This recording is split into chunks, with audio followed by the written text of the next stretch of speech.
Vadgam bus stand ખાતે કાળઝાળ ગરમીમાં દાતાશ્રી દ્વારા ઠંડી છાશનું વિતરણ કરવામાં આવ્યું।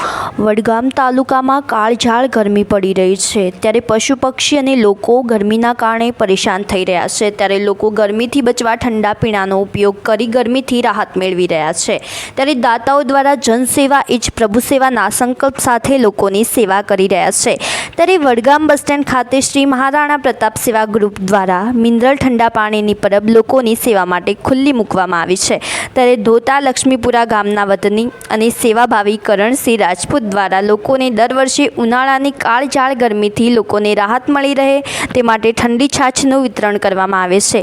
આજ રોજ ઠંડી છાશનું વિતરણ થતાં લોકોએ ઠંડી છાશની મજા માણી હતી। લોકો મોટી સંખ્યામાં છાશ પીને કરણસિંહ રાજપૂતનો આભાર માન્યો હતો। બનાસકાંઠાની પળે પળની અપડેટ્સ જોવા માટે અમારી ચેનલ લાઇક, શેર અને સબસ્ક્રાઈબ કરો।